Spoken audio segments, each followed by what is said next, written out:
Toyota says use 0W20 in your Camry here in the States. But the exact same engine in Europe? They're running 5W30. Same car, same engine, different oil. And before you think it's about climate or driving conditions, it's actually about a government regulation that's costing you money and potentially hurting your engine. And the engineers who designed these engines, they know it. Let me show you the proof. The Oil Basics Refresher. Alright, quick Oil 101, because you need to understand what these numbers mean. 0W20. First number is cold viscosity. 0 means it flows like water when your engine is cold. The 20 is what matters most. That's thickness at operating temperature, around 212 degrees. And 20 weight is thin, really thin. 5W30, almost identical when cold. But that 30? That's 50% thicker at operating temperature. We're talking warm water versus warm maple syrup. Here's what happens inside your engine. You've got metal parts screaming past each other thousands of times per minute. Oil creates a protective film between them. Thicker film equals better protection. Simple physics. 0W20 makes a thin film. Less friction, better fuel economy, but less protection when things get spicy. 5W30 makes a thicker film. Slightly more friction, but way more protection when you're towing, accelerating hard, or when it's 110 degrees outside. Modern synthetics are incredible. Today's 0W20 is leagues better than 5W30 from 20 years ago. But here's the thing. Today's 5W30 is also leagues better. So while 0W20 can work, 5W30 still gives you more insurance. And that brings us to the billion-dollar question. Why would American engines, which work harder than anywhere else on Earth, get the thinner oil? Hold that thought. The real reason. CAFE standards. Here's where this gets wild. The reason has nothing to do with your engine. It's about something called CAFE standards, Corporate Average Fuel Economy. The US government tells manufacturers, your entire fleet must average X miles per gallon. For 2024, that's about 49 miles per gallon, when you include all the credits and math. Miss that target? You get fined $5.50 per vehicle for every tenth of a mile per gallon you're short. Do the math. 2 million vehicles, just 1 mpg below target? That's $110 million in fines. 1 mile per gallon. So manufacturers are desperate. They'll do anything to squeeze out fractions of an mpg on EPA tests. And here's the trick they discovered. Switching from 5W30 to 0W20 improves test results by 1 to 2%. That might sound tiny, but when you're facing $100 million fines, 1% is everything. Here's the smoking gun. The major shift to 0W20 happened between 2010 and 2015. Know what else happened then? CAFE standards went absolutely insane. The Energy Independence Act of 2007 kicked in, and suddenly manufacturers were scrambling. These weren't new engines. Same designs that ran 5W30 for years. But regulations tightened, and boom, suddenly the manual says 0W20. Meanwhile in Europe, different regulations. They care about emissions, not hitting specific fuel economy test numbers. So European engineers look at the engine and ask, what gives the best protection? Answer: 5W30. Same engine, different regulatory environment, different recommendation. That's it. That's the whole game. And here's what makes this absolutely insane. America has the most brutal driving conditions on the planet. Death Valley hits 120 degrees. We tow massive trailers. We drive 75 miles per hour for hours. Northern states hit -40. Our engines work hard. Europe? Milder climate, lower highway speeds, shorter commutes, less towing. Yet they get the thicker, more protective oil. We get the thin stuff optimized for a test cycle that doesn't represent real driving. Tell me that makes engineering sense. I'll wait. The engineering perspective. Let's talk to the people who actually design these engines. Off the record, powertrain engineers will tell you they prefer 5W30. That's what they tested with. That's what they trust. Why? 3 big reasons. First, oil film thickness under load. When you're climbing a mountain with a trailer or passing someone on the highway, your engine is stressed. Oil film is everything. 5W30 maintains that film better. Second, heat resistance. Oil breaks down when it gets hot. 5W30 handles high temperatures way better than 0W20. Critical if you live somewhere actually hot or if you push your engine. Third, and this is huge, oil consumption. Modern engines from Toyota, Honda, Subaru, they're notorious for burning oil. A quart every 1,000 miles sometimes. Know what fixes it? Switching to 5W30. The thicker oil doesn't slip past the rings as easily. I've seen this personally dozens of times.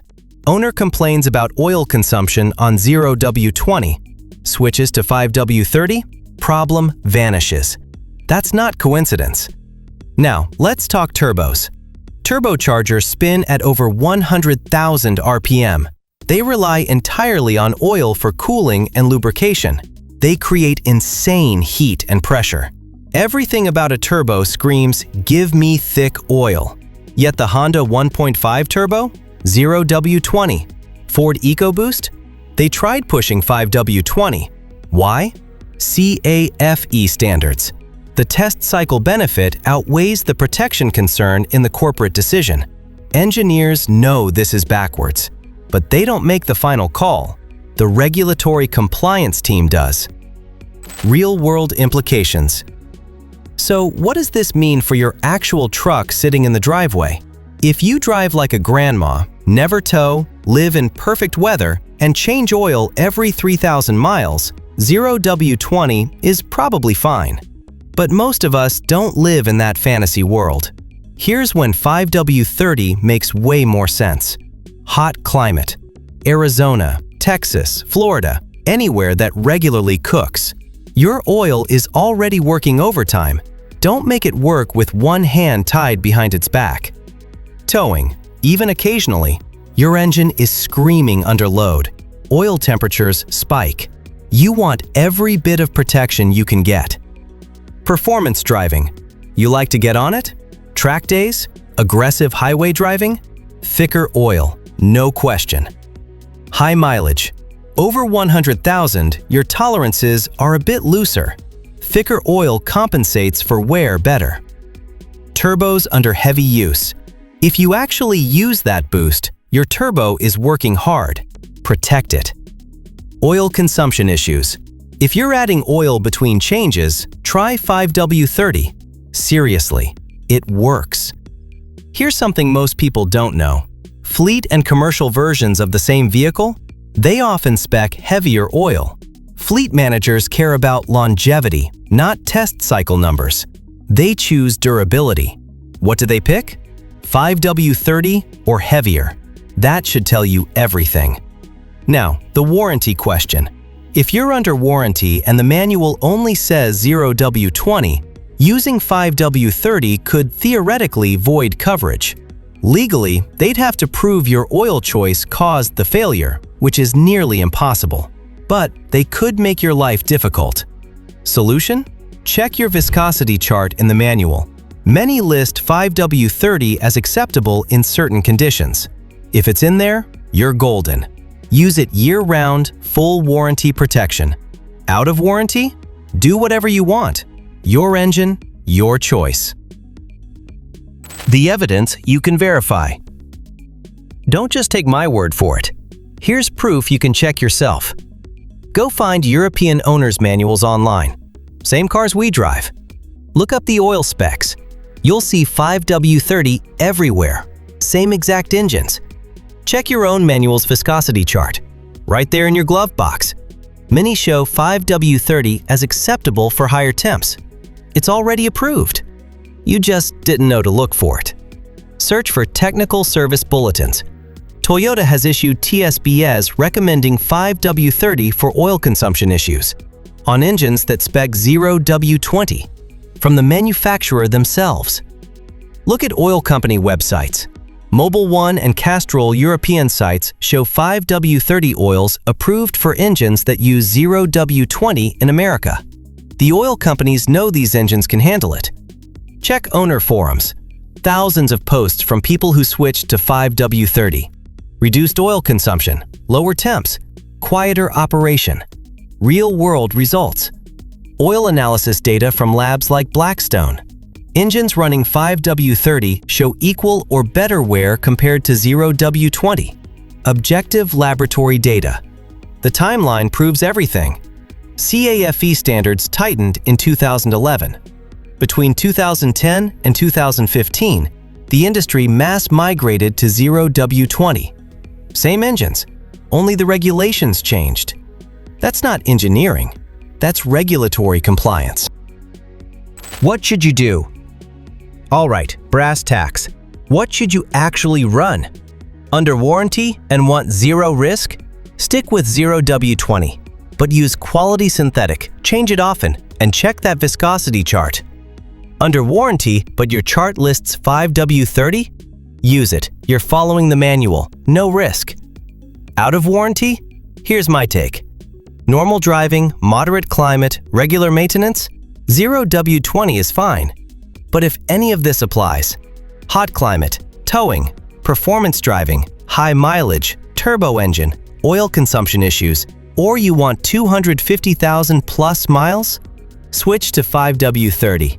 Use quality full synthetic, Mobil 1, Pennzoil Platinum, Castrol Edge. Get something with proper API certification and manufacturer approvals. Keep receipts, document everything. If you ever need warranty work, show you maintained it properly. Send an oil sample to Blackstone Labs, $30. You'll get objective data on how your engine is wearing. If it's good, you know you made the right choice. Monitor oil consumption. If switching to 5W30 stops your oil burning problem, that's your engine telling you what it prefers. Here's my personal philosophy. I want maximum longevity. I'll sacrifice half an mpg for better protection all day long. But I understand not everyone thinks this way. If you want to follow the manual exactly, that's totally valid. Just know the truth about why that manual says what it says. One more thing, change your oil regularly. That matters more than viscosity. An engine on 0W20 changed every 5,000 miles beats an engine on 5W30 changed every 15,000 miles. Frequency wins. But if you're already maintaining well, using 5W30 is just one more layer of protection for the long haul. Here's the bottom line. US engines use 0W20 to game EPA test cycles and avoid massive CAFE fines. Same engines everywhere else use 5W30 because that's what actually protects better. It's regulation-driven, not engineering-driven. You have options. Check your manual's viscosity chart. Consider your driving conditions. Make an informed choice. The manufacturer will tell you to follow the manual, but now you know why the manual says what it says. And you know that the same company specs different oil for the same engine in different markets. Knowledge is power. Use it wisely.